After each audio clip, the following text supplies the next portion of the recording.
Hello प्यारे बच्चों, नमस्कार। स्वागत है आप सभी का एनसीईटी कॉन्सेप्ट के ऑनलाइन लर्निंग प्लेटफॉर्म पर। बच्चे आई होप आप सभी ठीक ठाक होंगे और बच्चे फॉर्म आप लोग भर रहे होंगे, ठीक है। लेकिन फॉर्म भरने में आपको एक समस्या आ रही है ना। फॉर्म भरने में नहीं आ रही है, एक्चुअली आपको समस्या आ रही है ना कि सर मान लीजिए अगर हम हिंदी लैंग्वेज में फॉर्म भरते हैं कि हाँ मुझे इस लैंग्वेज में एग्जाम देना है, तो क्या सर बाद में इंग्लिश में दे सकता हूँ? तो पूरी तरह से हम लोग डिटेल में बात करेंगे। और एक और डाउट आपके सामने है कि सर मान लीजिए मेरा 7 सब्जेक्ट है, 7 पेपर है, तो पहले कौन पेपर हमको करना होगा? तो इससे संबंधित हम लोग बात करने वाले हैं। उससे पहले आप सभी को बता दें कि बच्चे जो पहले बार चैनल से विजिट कर रहे हो, जो बच्चे वो चैनल को सब्सक्राइब कर लेंगे, बेल आइकन को साथ प्रेस कर लीजिएगा ताकि कोई भी अपडेट वगैरह आए तो आपसे न रह जाए। इसके अलावा अगर आपको कोई भी दिक्कत वगैरह आता है तो आप इस नंबर से कॉल कर सकते हैं। और एक हमारा ऐप है, प्ले स्टोर से डाउनलोड कर सकते हैं, सीयूटी कॉन्सेप्ट। आप ऐप के थ्रू क्रैश कोर्स ज्वाइन कर सकते हैं। आप सभी को पता होगा एनसीईटी कॉन्सेप्ट का क्रैश कोर्स आ चुका है बच्चों के हाई डिमांड पर, जो कि 10 मार्च से क्लासेस स्टार्ट है क्रैश कोर्स में, ठीक है। अगर आप क्रैश कोर्स ज्वाइन करते हो तो आपको 10 मॉक टेस्ट फ्री में मिलने वाले हैं, साथ ही साथ आपको 10 मॉक टेस्ट मिलने वाले हैं, ठीक है। तो आप इस नंबर से कांटेक्ट कर लेना या फिर प्ले स्टोर से सीयूटी कॉन्सेप्ट ऐप को डाउनलोड करके भी आप कोर्स में जुड़ सकते हैं, ठीक है। और जो बच्चे सिर्फ और सिर्फ मॉक टेस्ट ज्वाइन करना चाह रहे होंगे, आप मॉक टेस्ट भी ज्वाइन कर सकते हो। मात्र 249 में आप मॉक टेस्ट ज्वाइन कर सकते हैं, ठीक है। चलिए, तो देखो सबसे बड़ी समस्या यह आ रही है बच्चों का ना, जैसे मान लीजिए हम एग्जाम्पल लेते हैं। अगर मान लीजिए कोई बच्चा यूपी से है, ठीक है, यूपी बिहार झारखंड से आ रहा है।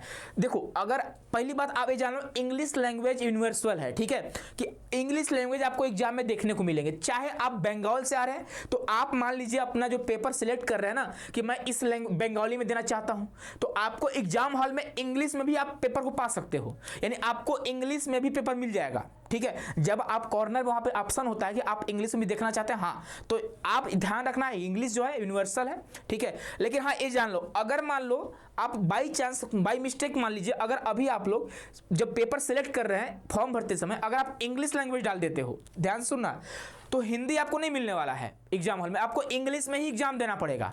अगर मान लो अभी आप पंजाबी डालोगे, हमें पंजाबी में क्या करना है, एग्जाम देना है, तो आप इंग्लिश में दे सकते हो एग्जाम हॉल में, इंग्लिश में आपको पेपर मिल जाएगा। अगर मान लो अभी आप सोचते हो तमिल में डाल देते हैं, ठीक है, तो अगर सिर्फ तमिल में डाले हो तो आपको एग्जाम हॉल में इंग्लिश में मिल जाएगा। लेकिन अगर आप यहाँ पे इंग्लिश में डाल रहे हो भी फॉर्म, सोचोगे तमिल में मिल जाए पेपर, तो नहीं मिलेगा। इंग्लिश में फॉर्म डाल रहे हो और सोच रहे हो कि मुझे पंजाबी में मिल जाए, तो नहीं मिलेगा। यानी कुल मिलाकर आप समझ लो कि अगर आप इंग्लिश के अलावा कोई और लैंग्वेज में फॉर्म डाल रहे हो कि हाँ मुझे इस लैंग्वेज में एग्जाम देना है, तो आपको इंग्लिश लैंग्वेज एग्जाम हॉल में मिल जाएगा। लेकिन अगर आप अभी फॉर्म डाल रहे हो इंग्लिश में और सोच रहे हो कि हम जाकर एग्जाम हॉल में हिंदी में पेपर दे, तो मुश्किल है, नॉट पॉसिबल। अगर आपको हिंदी में देना है तो अभी आपको फॉर्म भरते समय आपको हिंदी में सेलेक्ट करना पड़ेगा, तभी आप हिंदी में दे पाओगे। क्लियर है?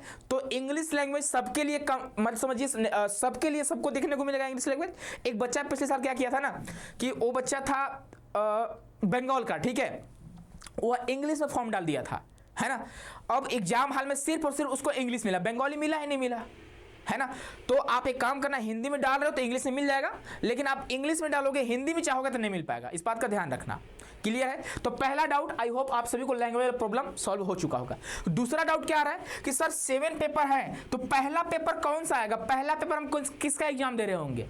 तो वो आपके ऊपर डिपेंड करता है। आपको यहाँ पे 7 सेक्शन देखने को मिलेंगे, एक लाइन से आपको कंप्यूटर पर 7 सेक्शन देखने को मिलेगा। आप जिस भी सेक्शन का पहले एग्जाम देना चाहते हैं, आप उस सेक्शन में क्लिक करेंगे तो आपको क्वेश्चन देखने मिल जाएंगे। यानी मान लो अगर यहाँ पे डोमेन 1 है, ठीक है, डोमेन 1 आपने फिजिक्स लिया है, तो आप जैसे इस पे क्लिक करोगे ना, आपके नीचे आपको पेपर दिख जाएगा डोमेन का, 28 क्वेश्चन, 28 क्वेश्चन।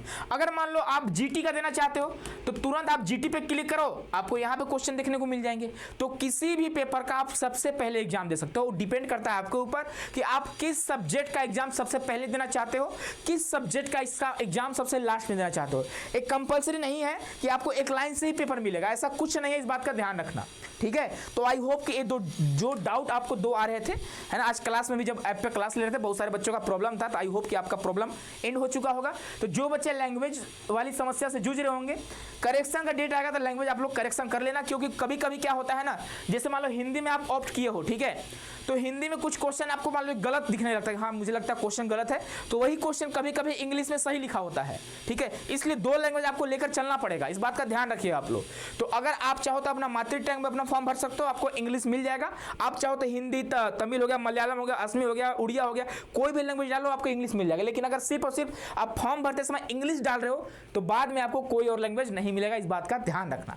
और 7 पेपर वाला आपको समझ में आ ही गया है, ठीक है। मिलते हैं नेक्स्ट वीडियो में, खुश रहिए, मस्त रहिए। और हाँ, क्रैश कोर्स में जितना जल्दी आपको जुड़ना होगा जुड़ जाइए, क्योंकि क्लासेस जो है ना रेगुलर चल रही है, आपका बैकलॉग बहुत ज़्यादा हो जाएगा, तो इस बात का ध्यान रखेंगे। मुझे पता है कि आपका बोर्ड का एग्जाम वगैरह था, 12th का एग्जाम वगैरह था, 12th का आप लोगों ने एग्जाम दिया अच्छे से, अब 12th का एग्जाम भी लगभग खत्म हो चुका है, तो अब आप लोग अपनी तैयारी को एक नई धार दीजिए। 40 दिन आपके पास समय बचा हुआ है, मात्र 40 डेज आपके पास बचे हैं। अब 40 डेज में सिर्फ और सिर्फ आप क्रैश कोर्स से ही अपना तैयारी कर पाएंगे, इस बात का ध्यान रखेंगे। आप सोचेंगे पूरा सिलेबस पढ़ ले, डिटेल में पढ़ ले, तो नॉट पॉसिबल नहीं है, ठीक है, इस बात का ध्यान रखिएगा। तो ठीक है भाई, मिलते हैं अगले क्लास में। बहुत बहुत धन्यवाद आप सभी को।